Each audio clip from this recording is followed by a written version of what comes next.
Една од најјаките армии на цел свет е швајцарска армија. Јас не би се заебавал со нив. Шо мислите, заш никогаш не биле во војна? Заш видете каква воена опрема имат? Швајцарско мало ноже. Шом на некого мало ноже, турпија и ножички му е основна воена опрема, значи е спремен дечко. На некој му треби толка фрамбо нож, пушки, бомби, пиштоли, овие не, со ножево. Во напад со ножево. Дечко, има така фино лепо да те средам со ножички, ве, шо дури и да ме победиш, ке ти е срам да се вратиш кај другарите. Така фино лепо има да те подсредам, шо ке дезертираш заради мене. Предади се, бе. Кинезиве, например, се нешто тотално друго. За кинеска армија да освои нова територија, доволно е само да се престројат налево. Не дај Боже некој да турни некого во редов. Ради домино ефект, цел свет ке е во окупација.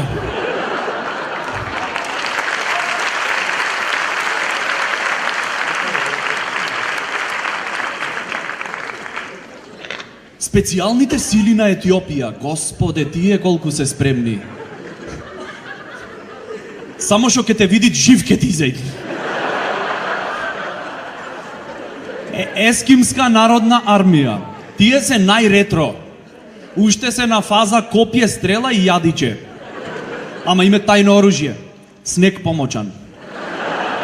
Аха, смејте се. Знаеш како боли некоја тудрицо снег помочан? Не само што боли, туку е и деморализирачки. И за крај, народна армија на Јамајка. Нон-стоп подейство. Гајле име.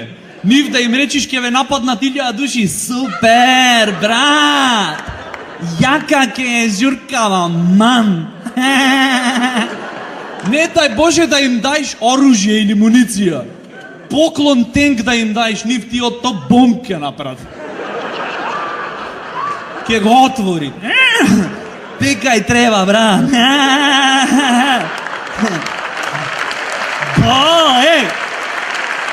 Јако ке. Пали, брат. И од цевкава. Пукај, брат. Buffalo Soldier!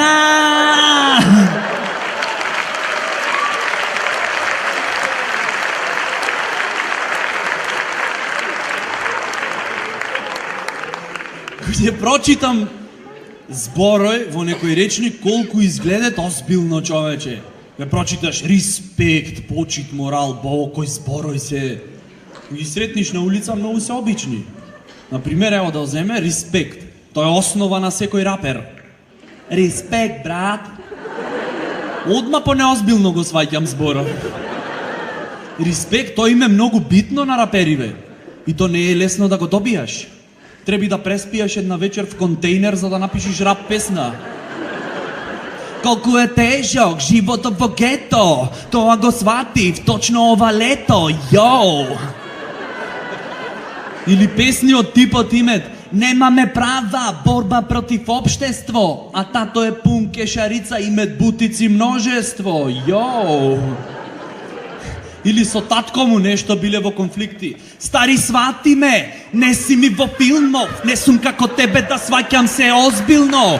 Меѓу нас, респект ке има, ти знај, ако не се правиш манга, туку пеевче дај, јоу.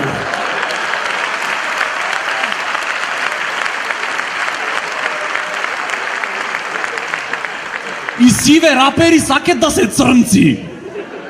Порано никој не сакаше да е црнец.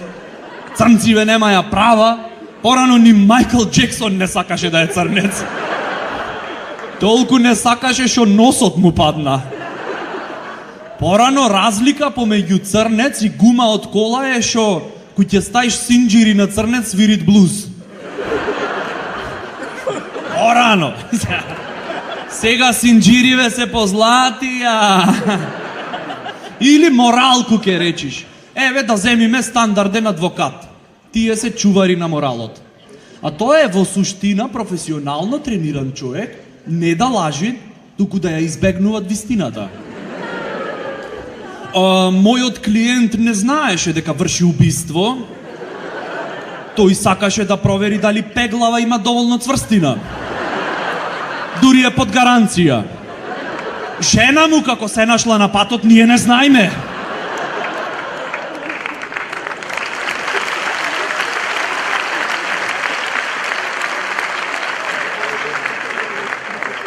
Уште како мали сакаме да си играме адвокати. Ке скрше джам деца, излегби теткава, Мики ти го скрши джамот? Одма ке се јави тој шо после 10 години ке се запишит направен. Не го скрши тој. Тој само ја шутна високо. И дек топкава е лесна, дувна ветар и джамот сам се скрши.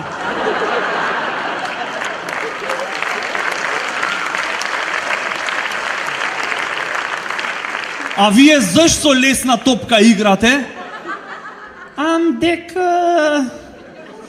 Дек на Мики две нозе му беа скршени. И за да не се осети отфрлен од системот, решивме да играме фудбал. На крајот уже и типкава ќе испаднет крива.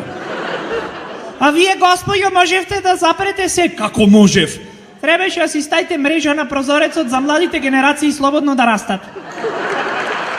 Но што е тука е? Или ку ќе слушниш непотизам. Кој збор е то, човече? Ку ќе рече, не можит бе мали ти секојаш да оиш прекурет, заш мајка ти работат овде? Шо сме ние мајмуни шо чекаме? Извини, то не важит за секаде. Ако мајка ти е курва и ти преку ред влегвиш во јавна куќа, то не е непотизам. Тоа е нешто од прилика како детски додаток. Место пакетче за нова година. Извини, чиха, мама не е курва. Мама е бестселер. Читај повеќе. Фала ви, Скопје.